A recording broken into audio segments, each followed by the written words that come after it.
આજે આપણે જોવાના છીએ બનાસકાંઠા શાળા વિકાસ સંકુલ બનાસકાંઠા પ્રથમ વાર્ષિક પરીક્ષા 2025 ધોરણ 12 વિજ્ઞાન પ્રવાહ વિષય સંસ્કૃત કુલ ગુણ 50 સમય 1 કલાક તારીખ 15/10/25 વાર બુધવાર પાર્ટ એ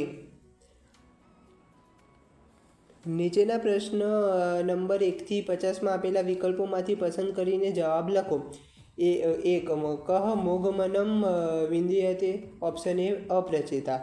માનવસ્ય મન ક્રીદશ વર્તતે. ઓપ્શન બી હદ પ્રતિષ્ઠિમ. 3 એકલો ખાનાર શું ખાય છે? ઓપ્શન બી પાપ. 4 આચારકી હંતી અભલક્ષણમ. અહીં પ્રિન્ટિંગ મિસ્ટેક છે, અપલક્ષણમ આવે.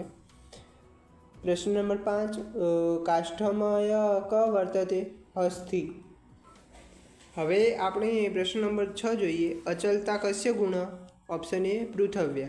મીન કે મૃત્યુ રુચ્છન્તિ. બડીશે. આપામ મિત્રમ કહ અસ્તિ. વિદ્વાને. કિરાતાર્જુનીયમ મહાકાવ્ય કુલ કેટલા સર્ગ છે? ડી 18. પ્રશ્ન નંબર 10 લક્ષ્મીપતે લક્ષ્મ કિમ? કારમુક. ઈશુ પદસ્ય પર્યાય કહ? શરહ. 12 ધન સંપત્તિમાં ઉત્તમ શું છે? ઓપ્શન એ જ્ઞાન. 13 ખાધ ઉચ્ચતર ક અસ્તિ. ઓપ્શન સી પિતા. પવન કરતાં વધુ ઝડપી શું છે?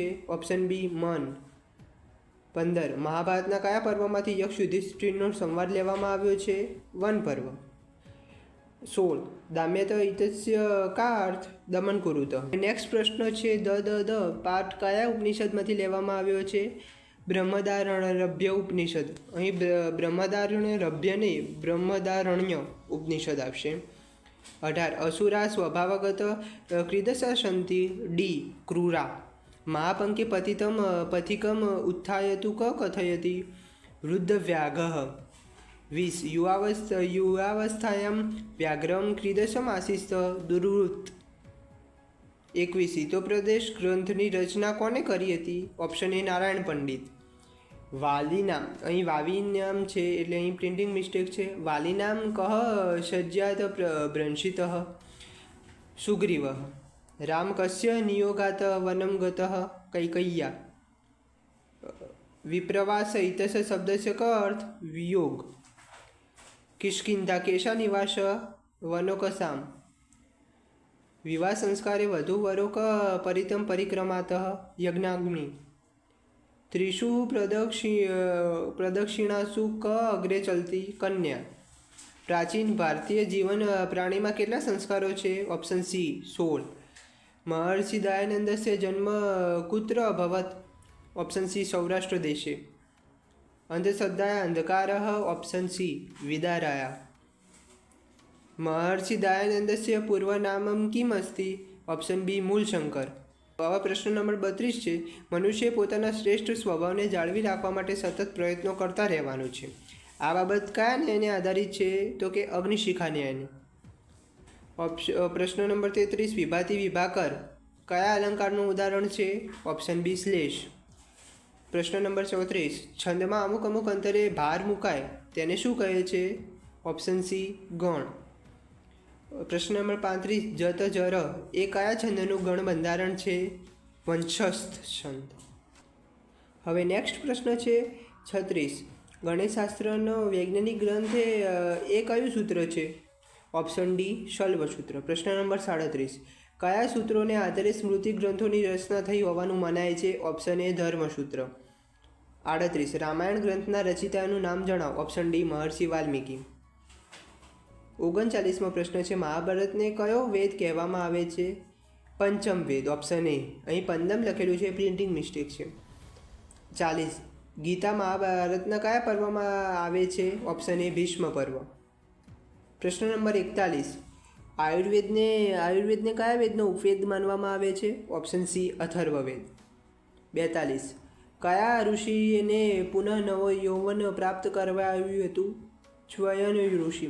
Option A. 43 આર્યા છંદની કુલ માત્રાઓ જણાવો. Option C 57.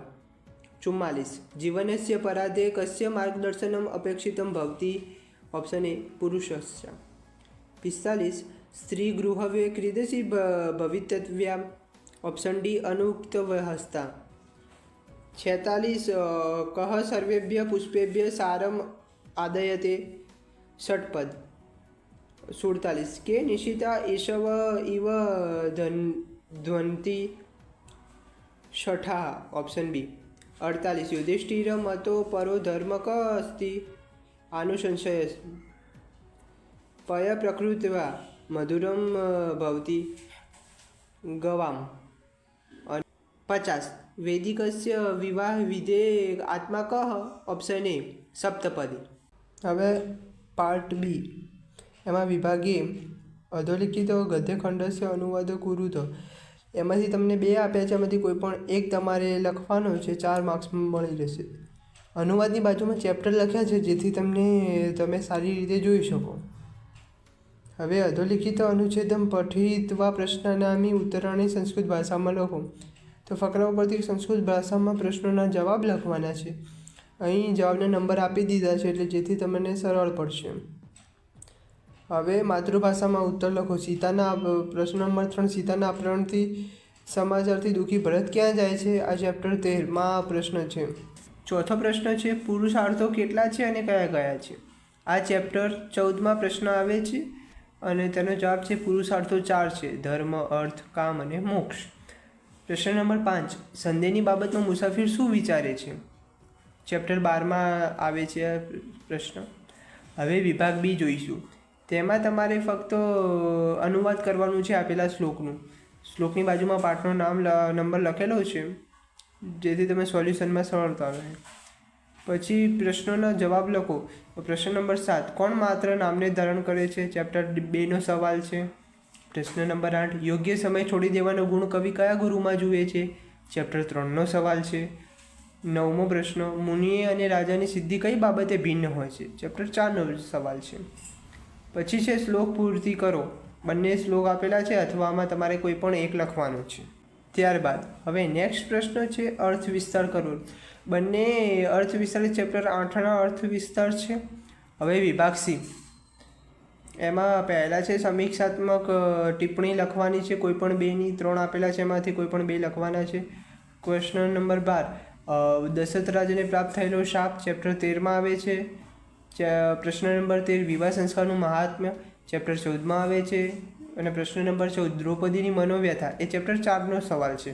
પછી સસંદર્ભ કોઈ પણ 2 લખવાના છે, 3 આપેલા છે. કથમ મારાત્મિક ત્વયી વિશ્વાસ. ચેપ્ટર 2નો. પ્રશ્ન નંબર 16 સર્વત સારમાધ્યાત પુષ્પેભ્ય એવ ષટપદમ. ચેપ્ટર 3નો સવાલ છે. જટાધાર સજ્જુમોહિધિ પાવકમ. ચેપ્ટર 4નો સવાલ છે. વિવરણાત્મક ટિપ્પણી લખો. એમાં કોઈ પણ 2માંથી કોઈ પણ એક લખવાની છે. હવે વિભાગ ડી પરિચયાત્મક ટિપ્પણી. અહીં તમને રામાયણ, બૃહસૂત્ર, મહાભારત, આયુર્વેદ અને કુમાર સંભવ, આટલામાંથી કોઈ પણ 3 તમારે લખવાના છે. દરેક કુરુત. પ્રશ્ન નંબર 25 ઇક્ષુરસ ન્યાય સમજાવો. અને હવે ત્યારબાદ છે અલંકાર સહિત સમજાવો, ઉદાહરણ સહિત સમજાવો. બંને અથવામાં છે શ્લેષ અને વ્યાજશ્રુતિ. હવે છંદ ઉદાહરણ સહિત સમજાવો. 2 છંદ આપ્યા, તેમાંથી કોઈ પણ એક લખવાનું છે. શિખરણી અને જો તમને આ વિડીયો સારો લાગ્યો હોય તો અમારી આ યુટ્યુબ ચેનલ લાઈક, સબસ્ક્રાઈબ અને શેર કરો.